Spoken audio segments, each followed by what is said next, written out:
This is Ceramic Studio. Here you'll find all of the materials that you need to help you build and create something out of clay. These are all samples of radial patterns. Notice that the artist started with the center and radiated out.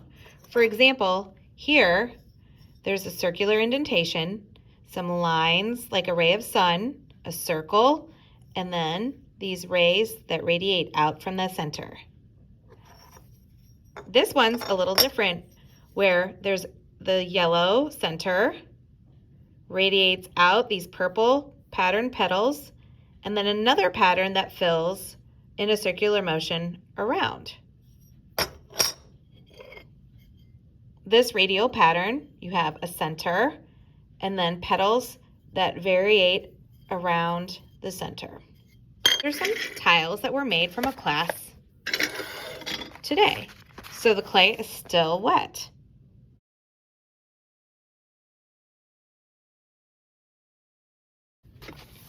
Take a look. Do these radiate out from a center? Remember, when they radiate out from a center to make a radial pattern, you want to see symmetry.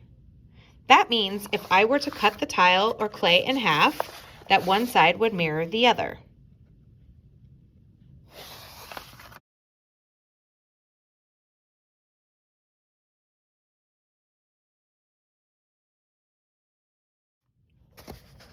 I really like this pattern and how it radiates out from the center, but when I pick this clay up, it is very fragile on the ends. When it moves like that, it's most likely going to break in the process to glazing and going to the kiln. You want to be sure not to press too hard into the clay so that it weakens the bonds between the petals. Now this one has so much texture, it's difficult to find where the center is.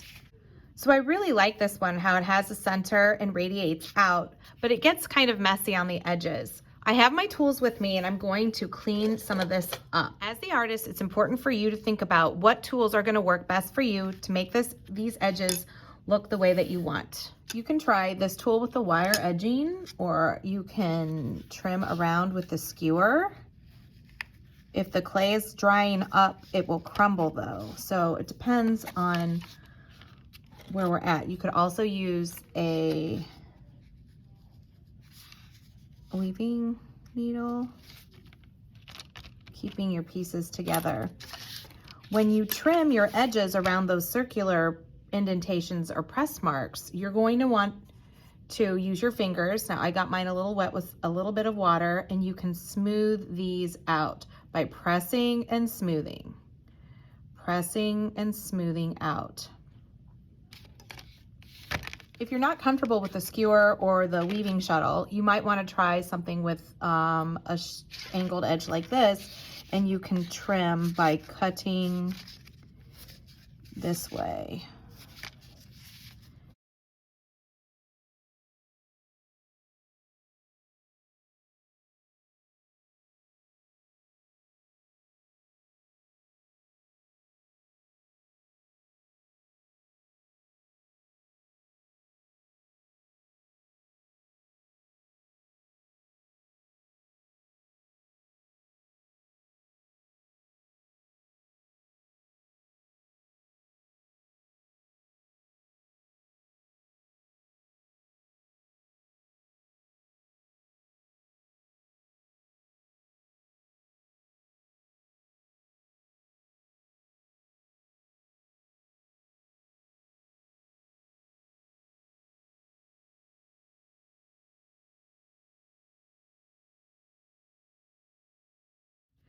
We can see where this student was getting creative, and they definitely have a radial pattern, but we're going to help them cut this out so it doesn't look like a block. Again, you can use a skewer or a weaving shuttle needle, or you can use the wire edges here, or even one of these angled edges from these ceramic tools.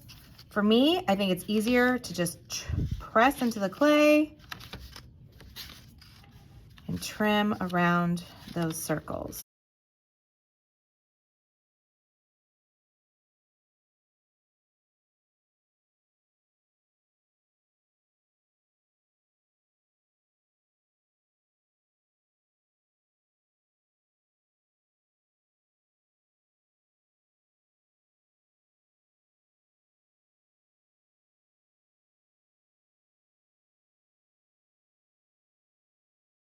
This radial pattern is great. It has a center, radiates out in triangles, and then has these circular indentations. However, it is really thick. It is much thicker than a pencil, and it will need a lot of drying time so that it doesn't explode in the kiln. Anything that goes in the kiln that has any water in it will explode. So a good rule of thumb is to have it the thickness of a pencil. Go over your clay like this. Some artists use slats like this, and then they roll. So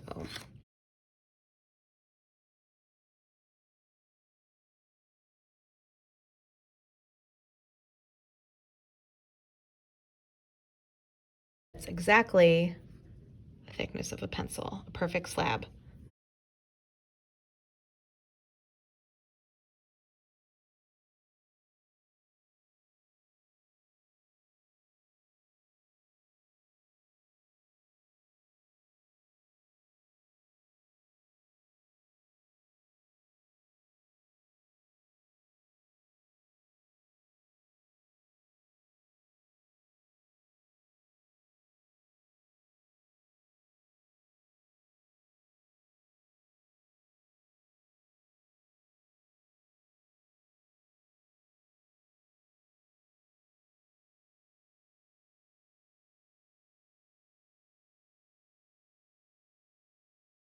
So here we have one. Is this a radial pattern?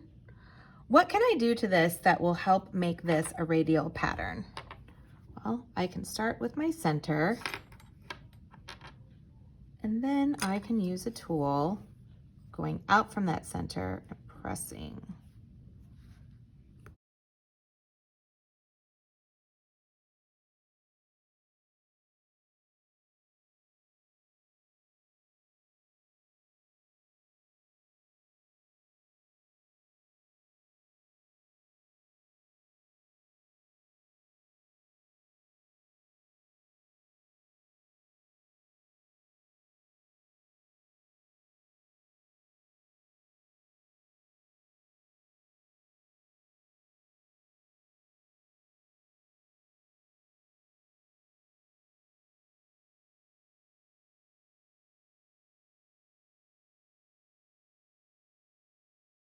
Here's one last one that I wanted to share with you. It does have a center. It looks fabulous. I'm just going to add a little texture to it. And then it ends up in a circle, so it kind of looks like a bullseye. And that is okay, but I'm going to add some texture by adding some petals around the edges and then trimming around those edges.